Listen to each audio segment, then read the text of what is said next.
The Walt Disney Company had its quarterly earnings call, the first of the Josh D'Amaro reign. How did it go? Well, let's talk about it today on That Park Place. Vash, as we were saying a little bit in the intro of the show, much different in terms of content and production quality. Obviously, they're not sitting there around a table with one speakerphone in the middle of the desk like the Bob Iger era. This was professionally done. There were microphones. It sounded like they were doing a podcast, not like they were doing a No, absolutely. It was really, really interesting, right? Because we're used to hearing, well, welcome to the Walt Disney Company earnings call. You know, that's that still kind of way too clear. Like Bob Iger sounded like he was taking your order from a Burger King drive-through window. And I think it was purposely so. I think Bob Iger tried to make those earnings calls as unpleasant for everyone, as boring, as unpleasant, and as difficult to process as humanly possible, because he didn't want people, you know, tuning in for them, essentially. And I mean, look, they used to be in the middle of the day. Valiant started doing the live streams during it, and then all of a sudden they moved them to 8 o'clock in the morning. Yeah, right before the bell, which is really, really interesting. It was a monumental shift when that actually occurred, but the format largely stayed the same, even with that big time change. Here, though, completely different. Excellent production value, like you said, more like a podcast rather than, you know, everybody huddled around a speakerphone, which is very, very good. You did have those prepared segments, right? And they were kind of interlaced within the question and answer section, which I thought was very, very interesting. But I think one of the biggest things that I noticed, not just from the amazing production value, and, you know, I guess VR was talking about how Josh D'Amaro, you know, he could use a little mic work, but c'est la vie. Oh, you could hear him breathing into the mic. Yeah, it was a little sensitive. I don't think he was used to that. It was a little sensitive, which is better than the speakerphone, I would say. And at least when hearing it over like a cell phone, I didn't hear much of anything. But I you know, when you got those good cans on, yeah, maybe he could use some advice there. However, the big thing to me was that these investment firms and the people representing them, well, they didn't actually like get to voice their questions to Hugh Johnston and Josh D'Amaro. No. Instead, they picked them out and read them in a similar fashion that they do the shareholders meetings now, which I thought was very interesting. But a lot of them were analysts that they were taking they were financial analysts that they were taking the questions from, weren't they? No, they were. But usually they called in and asked their questions. Right. You know, they had that back and forth. So does that mean that they submitted them ahead of time and that they had time to prepare? Because a lot of Hugh Johnston's responses sounded as though they were scripted. I think it's possible they were all scripted, and Josh D'Amaro is just much better at kind of like making it sound like he's thinking about it while reading off of a script than Hugh Johnston. But then again, there were a couple where Hugh Johnston seemed to be shooting from the hip. Yes, and you could tell. All right, he was a little bit. He had a cadence that a little bit changed in his vocal quality, right? Correct. In which he was kind of stuttering or maybe kind of thinking about what to say rather than reading off from a script. You could definitely tell the two between each other, which I think you presented an excellent question there, Marvin. Were all of these questions submitted beforehand? It sounded like they were. Now, I will say, for all these different formatting changes and everything like that, Josh D'Amaro, I thought, did pretty well, especially for his first earnings call. And, you know, from, I think, a lackluster performance on the shareholder meeting, right? When we listened to that, I think we all kind of came to this conclusion. I was like, oh, Josh didn't really sound as smooth as he could have, and really assured shareholders that he was the right guy for the job. But not so much with this earnings call. Very this was when I was listening to him talk. I went back to what I've always said about Josh. We now have a CEO who I think could introduce the wonderful world of Disney on ABC. You know, like Bob Iger could have never done that, but Michael Eisner used to do that all the time. Yes. But Bob Iger was never a showman. Bob Iger was never the guy that's going to stand up there and do a presentation at D23 because, you know, he's just, which is odd because whether, you know, meteorologists kind of have to be like peppy and you know, like, well, we're looking here at this system moving in right here. But like, I could never imagine Bob Iger doing that. He was just so dry and yeah, like, so Josh, and you got to think the only factor that has changed here is Josh. So I think that's got to be a Josh D'Amaro kind of command decision of being like, no, we're going to actually put some production quality into these. They're not going to sound like you're trying to order chicken McNuggets.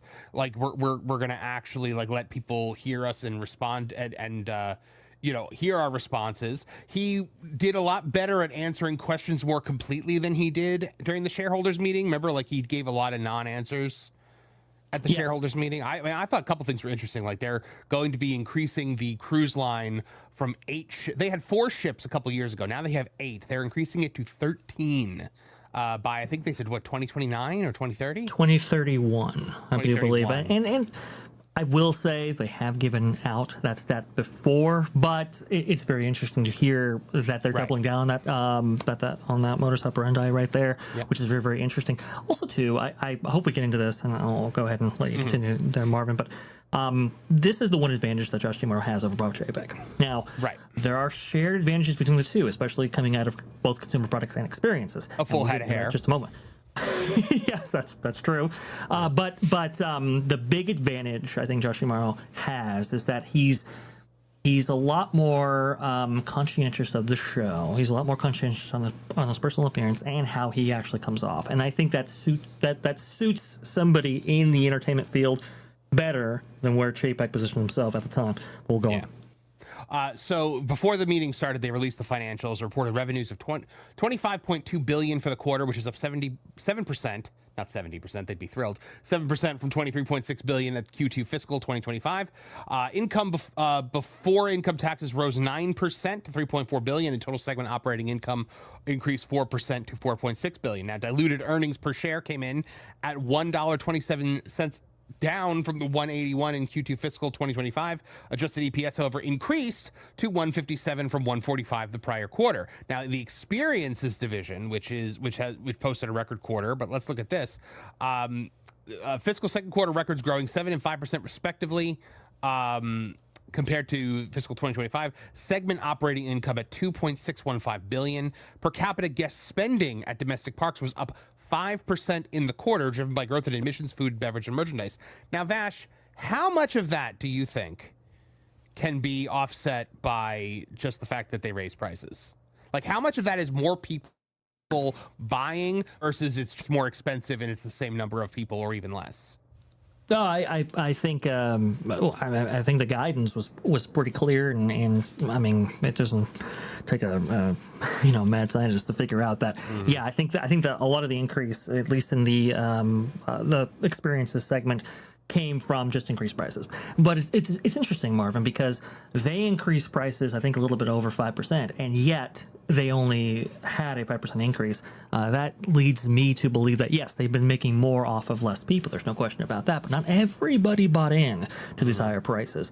And I think it's going to be really, really interesting to see as inflation actually goes up and as some of these macroeconomic headwinds, maybe caused by certain conflicts in certain places, might actually eat into both, consumers, free capital, and also to the Walt Disney Company's costs associated with actually operating these places. Right. Now, global theme park attendance grew 2% compared to the prior year quarter, which, I can contribute that probably to the new lands that opened up in Paris and Hong Kong and things like that. But domestic park attendance dipped 1% year over year, which, however, Disney noted it's now beginning to lap the attendance headwinds faced over the past year. And you know what, that is something that I think we need to talk about, because hold on, I have the article that they posted here about it. Okay, because the way they put it was actually very interesting, Vash. They called it epic headwinds. So that means epic universe headwinds beginning to ease. Let's see if we have the direct quote here from Josh. So Hugh Johnston answered the question directly. The question, first question went to something Disney park watchers have been tracking closely: the impact of Epic Universe and softer international visitation on domestic park attendance. Johnson answered directly, confirming both headwinds had an impact in Q2, but suggested they're expected to ease. He said, "We expect international visitation and Epic-related headwinds to ease in the coming quarters as we begin to lap both of those impacts." Now, Vash, that's fascinating, because according to Hugh Spacebar Johnston and Bob Iger, Epic had no impact on them whatsoever. Oh no, it's actually, and Josh D'Amaro was the one who said, no, it's actually going to help us. Now all of a sudden there's headwinds. I don't think it was Josh D'Amaro who said that. I thought it was Hugh Johnston that said that. I think he said it. I thought it was Josh D'Amaro when I covered it, but I could be wrong.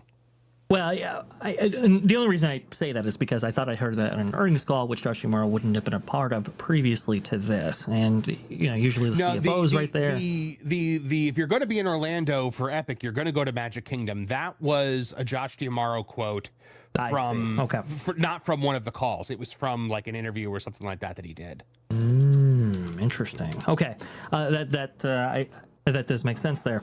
It is very fascinating to hear this level of transparency from the Walt Disney Company regarding this issue. And honestly, it was kind of preposterous to believe that Epic was going to somehow help the Walt Disney Company in their efforts of attendance domination over there in Florida.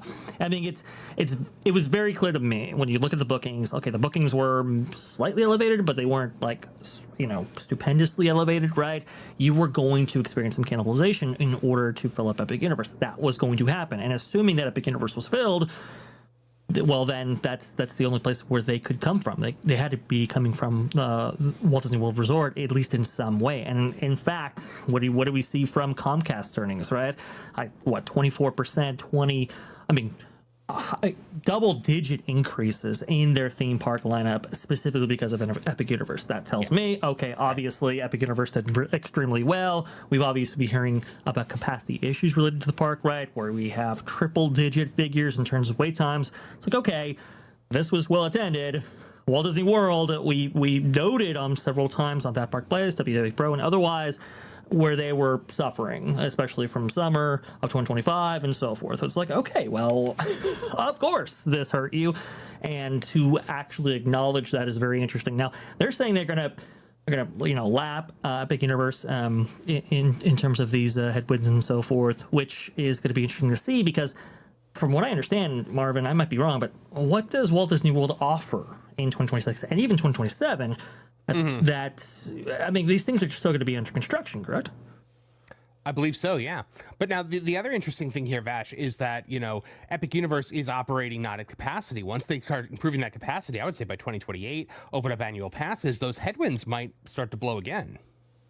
I would think so, and Hugh Johnston actually talked about how issues related to conflicts overseas and so forth, right? How they had a bunch of levers that they can actually pull in order to make up for any shortcomings or shortfalls, right? Well, Epic can do a lot of the same things if in fact they see an attendance decrease, right? They can move plenty of levers in order to get their park occupied and to keep those cash registers flowing. So one would assume that they would keep foot on the pedal there and foot on the gas and not let up. But I guess we'll see. It's just very interesting guidance coming from the Walt Disney Company right now. Agreed. Given that they're in a very vulnerable position. Agreed. But so headwinds are actually impacting this from Epic Universe. We do know that now. They have now finally. So you got to think it was a Bob Iger decision to downplay it as much as they did. So I honestly think it's a better look for them to actually acknowledge the competition. Yes, absolutely. Because remember, and I think you're right that it emanated from Bob Iger, right? Because like the first response that we heard to Epic Universe, remember? It came from Bob Iger himself. He said, no, we've been preparing for Epic for 10 years. Look at our roster of attractions that we've released in that time, like Pandora, for example, Star Wars Galaxy's Edge, and all of these things that were 5 years from even the opening of Epic Universe. And it's like, what are you talking about? This is a preposterous notion. They dropped that because I think they got a lot of pushback from that. And then they said, well, Epic's going to open, but it's going to help us, right? And so they dropped all those lines, and now they're saying, hey, look, this did affect us. And now they're saying, well, we did better than expected and so forth, but I'm not so sure on that. So now here's another thing that he said. Josh D'Amaro said AI is going to make it easier to plan a Walt Disney World vacation. That's interesting. So he says that the company is actively using AI to reduce the complexity of planning a Disney vacation and make the experience more personal from the moment you start booking. Anyone who has planned a Walt Disney World trip knows the challenge. Dining reservations, lightning lane selections, resort choices, park hours, crowd calendars, the logistics can be overwhelming. It's true. But Josh D'Amaro said a Disney vacation means a lot to our fans, and we're using AI to reduce the complexities around planning and booking a trip and trying to make that whole experience specifically tailored to what our guests want most. He says we see a significant opportunity to make it easier for families to plan their trip, to optimize all their time with us, and to personalize their experience. He did not announce specific products or features by name, but the direction is clear. Disney wants the planning process to feel less like a task and more like the beginning of the experience itself, and with AI doing the heavy lifting to tailor it to each guest. That's interesting, Vash, because, you know, while a lot of companies are kind of treating AI as a bad word, it sounds like Josh D'Amaro is just Captain AI right now. Yes, it is really interesting, right? And I know they think of it as a dirty word. I think Pro said that on VR, right? And how they're not going to say it. Again, they're very influenced by the entertainment community and the entertainment, industry, right? And amongst the entertainment, I don't know, stalwarts, they think of it as a bad thing, as a bad word. So he's got to be very careful about how he actually uses that in order to not, ruffle their feathers, so to speak. But this is very interesting, Marvin, because, and I love how WW Magic brings up a genie photo right there, because that's what it sounded like to me upon hearing Josh D'Amaro's plans and how they were going to utilize AI in this way, because that was the promise originally provided by Bob Chapek on the stage of D23 Expo back in 2019. That Genie was going to help you with your day. Now, that didn't really happen, and of course, they debuted Genie Plus, which was a whole different thing, right? But that was the original conception.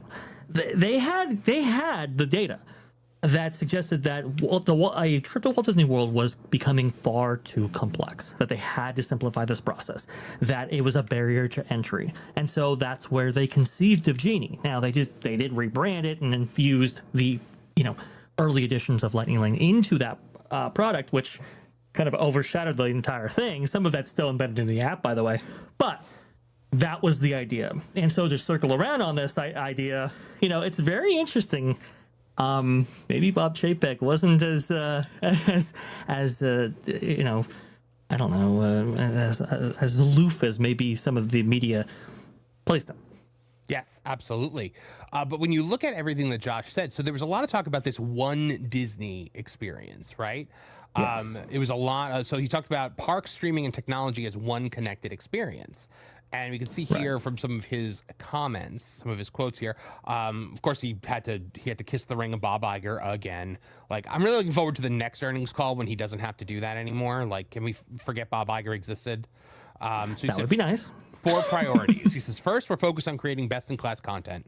We're doing really well there. Second, we're strengthening our streaming business and driving top-line growth and profitability. Third, we're continuing to take advantage of the growing power of live sports and build ESPN direct-to-consumer business. I'm sure that's why people are telling them they have to offload ESPN as quickly as possible. And then, of course, we're turbocharging the Disney experiences all across the globe. So beyond the immediate priorities, D'Amaro laid out 3 pillars for what he described as Disney's next phase of growth. At the center of all 3 is the idea of the connection between the company's business, its IP, and its fans. The first pillar is IP. He wants Disney to go further than it has in extracting value from its franchises. Oh, good, because if there's one thing they haven't been doing enough of, it's IP mining. Yes, exactly. He says, we're going to continue to build and fully leverage all of our IP. I'm sure you are. This starts with great storytelling, but the opportunity is going to be much broader than that. We'll invest in both existing franchises and new IP. So that's something. Bob Iger basically said last time that we're not doing new IP. We're just doing franchises. Building on brands like Toy Story, we're also creating new stories. The key, he said, is making sure that success in one part of the business compounds into value elsewhere. He also said he sees the parks not as a standalone business, but as a layer in a broader system where a hit film, a streaming series, or a game feeds directly into what guest experiences is. Honestly, that's a refreshing thing to hear, because it all should feed into each other, right? Like the different pillars of the company should react as one. Absolutely. I would very much wholeheartedly agree. And the person who thought of this originally and conceptualized it and really laid it all out before Bob Iger kind of dismantled the entire thing, I think WW Pro got it smack dead on in his show post coverage. It was the metaverse, right? Remember, we heard about the metaverse from Bob Chapek. Now, conceptually, it was a little difficult to explain, and everybody had questions about it, but this kind of all-in-one integration of their digital platform and utilizing Disney Plus as maybe the stalwart of that, right? I mean, that's kind of a Josh Mara era thing, but it really has its origins in the Bob Chapek era. So it's just very, very interesting how they want to actually do that. Now, I will say, this whole thing of like a super app and so forth, I just have tons of problems with this. They've never made an app that works correctly. Like, why are you going to like how do I have like any kind of faith that one app that they make to have everything is going to actually function? I mean, it's preposterous to even believe. I mean, you have guests and cast members alike at both these at these respective resorts that utilize this infrastructure provided by the Walt Disney Company. I mean, they have issues with it now, but you know, you have these individual teams, right, that service the parks themselves. So for like Walt Disney World, for example, there's a lot of integration there with like Google Wallet, for example, in order to like attach your ticket to, you know, the app and to actually get you into different places. There's a lot of services provided by that platform that serve that resort specifically. So when you want to, you know, have a super app that combines all of this, it's like, well, wait a minute, you have to have a communications team that's really on the ball to deliver the services that are required by that specific resort. And here's the thing, Marvin, I added it up. I mean, okay, if you take like the Disneyland app, for example, and the Walt Disney World app and all of that, if you combine them all together, that's like a gig right now. Yeah. Add even more. I mean, you're talking about like what? Gig 5, maybe 2 gigs. That's a huge amount of data. It's big. I honestly don't think you need an like one centralized app. I really don't.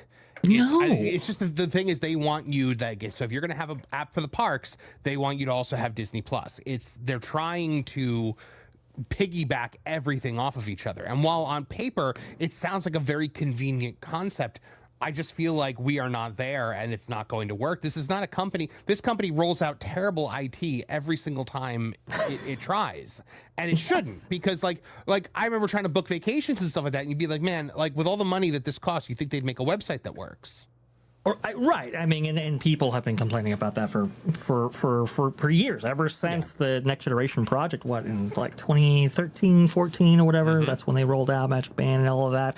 Look, I mean, they've had a terrible infrastructure regarding all of this, but at least those teams were connected to those parks and could provide those services. Now, maybe it didn't always work out, but at least you got 95% of the way there in terms of just being able to service the guests for that specific resort and its specific needs. And now you're going to have to, like I said, you're going to have a communication team that's constantly involved in adding its features that it needs for its respective resort, and duplicate that times 6 resorts, maybe 5 if you don't include Tokyo.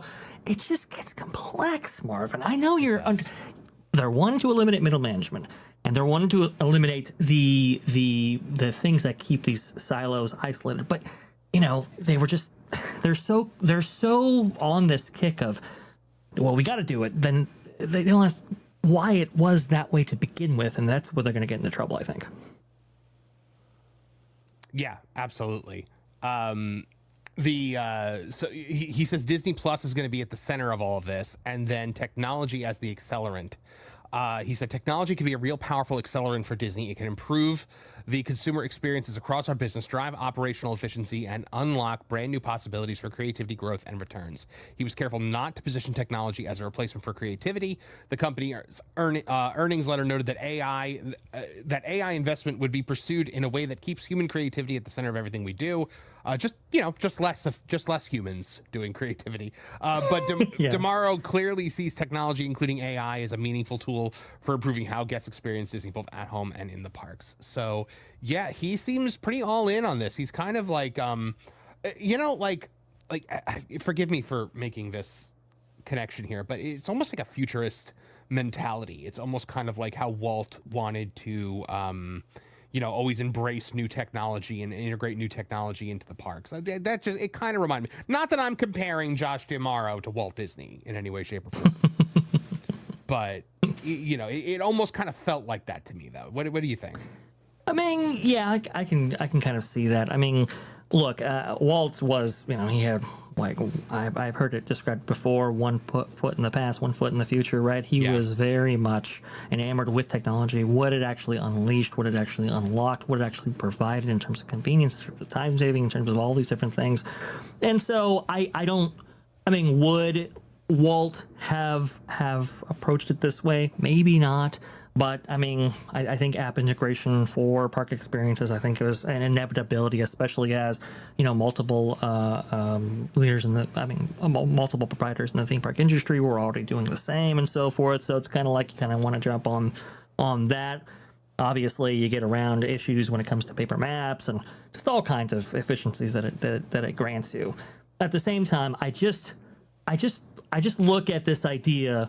And this is kind of the crux of the whole One Disney thing. They want to get rid of middle management positions, and they want a leaner company that moves more nimbly. I understand that, but you quickly get into remember the original time the One Disney brand was used in corporate speak was during the Bob Iger era, and it was actually the combination or the attempt to combine Disneyland and Walt Disney World and have one management team that actually looked out for each one of them. And they quickly realized that was not at all going to happen, that the resorts were too distinct. And so you had to keep Team Disney Anaheim and you had to keep Team Disney Orlando. There were just things that you couldn't combine. There were just things that you couldn't, that just didn't overlap in the way that they believed that they did. I feel like we're getting into that same situation. And Josh D'Amaro should know that, given that he's been a parks guy for his entire career at Disney. But we'll see. Absolutely, guys. Big time earnings call today. A lot of earnings were talked, but the big news here is that Josh D'Amaro might be earning the benefit of the doubt. Thanks for watching That Park Place News. For more information, consider checking out www.thatparkplace.com. And don't forget to subscribe, share, like, and send this out on your favorite social media accounts.